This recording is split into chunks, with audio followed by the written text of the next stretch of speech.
Hi. So, I had a full video planned for this week, but I am stuck in bed. I had my brother over, and that was wonderful because I haven't seen him since my wedding. But I threw my back out. I went over and I was having back pain, and I went and decorated Christmas cookies with my husband's family, which was cool because, only the women in the family do that. But I'm part of it now. So it was wonderful to be included and invited and to go and do that. I don't really have a lot of memories of doing stuff like that. A lot of stuff from before I got ill is pretty foggy to me or just lost. So it was cool. But by the time I got home, I couldn't stand up straight, and I had to kind of walk bow-legged, and I was bent over. So I used heat. I used my muscle relaxers. I got on the floor. I gently did a couple of stretches from my physical therapy days, and that helped a little bit. If I didn't have to go to bed early to do Christmas with my family today early, I would have taken a hot bath with Epsom salts. We used a massage gun on it.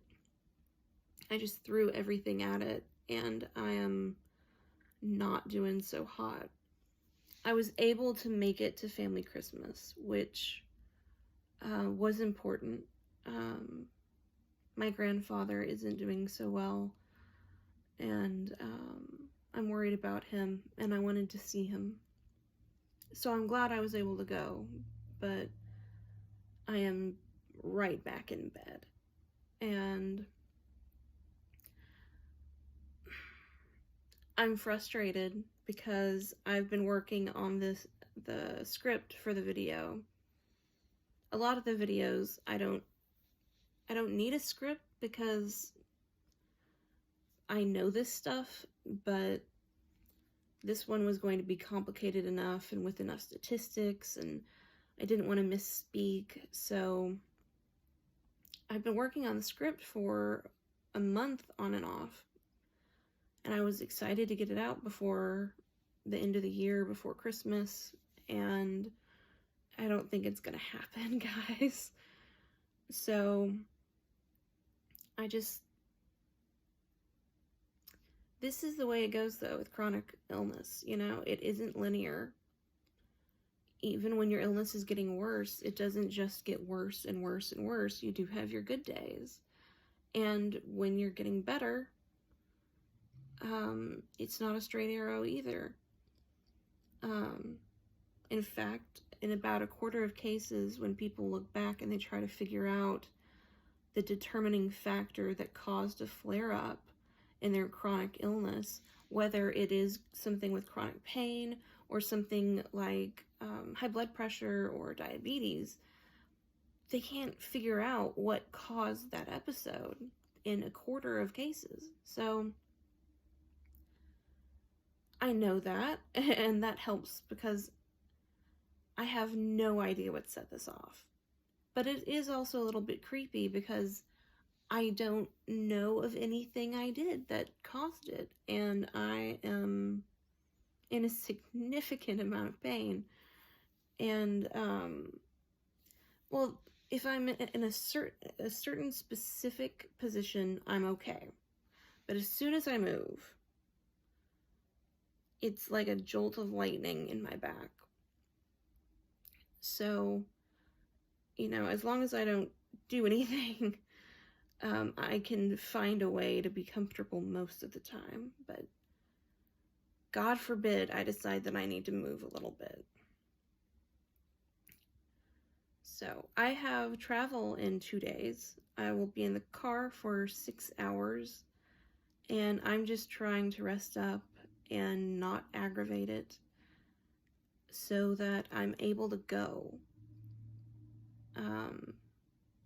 When I was more ill, a lot of times on trips, I would be faced with going when I didn't feel like it, and I would be stuck in the room the whole time, or not going and just sort of chilling and hanging out by myself, or my entire family not going on the trip because I didn't go. So no pressure. I think I'm going to be able to make it, but we might have to change cars, what car we're taking. And since this is a bit of an update video anyway, I am back in school. I wasn't able to go for a long time because of my illness, but I've gotten enough stamina that I'm able to attend one class in person a week. Well, during the semester. So I did that, and I got through a full semester and made an A. And then in the spring, I'm going back. I'm doing one class on campus 3 days a week, and then I'm doing 2 online. So I'm upping my credit hours quite a bit, but I'm hoping, because I am still only doing one class in person, that it won't be as taxing on me as it would be if I was to up it to 2 classes physically. In the fall, I might do 2 classes physically and 2 online, but that depends partially on how I handle this experiment here in the spring. So, English composition is with the same teacher. I'm not worried about it. But I have cultural anthropology and mythology, which is going to be fun. And the next fall, I'm hoping to get into some of the social work stuff that I'm really interested in. But for now, we're just easing in. So I'm taking all the stuff that I'm really excited about that's more niche. So that's going well.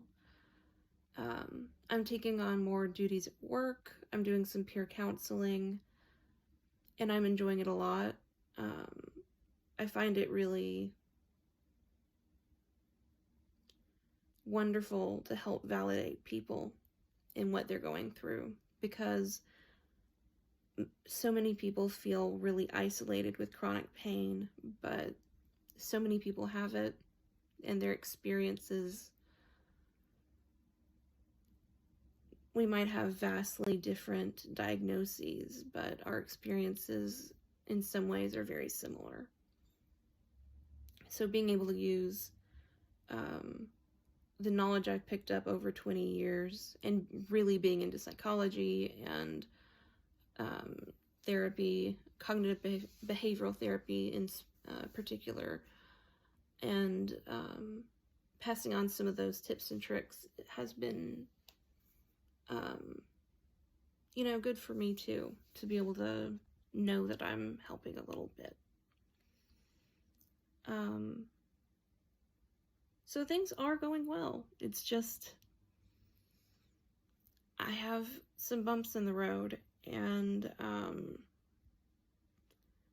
I didn't want to just disappear, so I wanted to just make this and say hi and remind people out there that, hey, if you have a flare-up and you don't know what's causing it, don't freak out.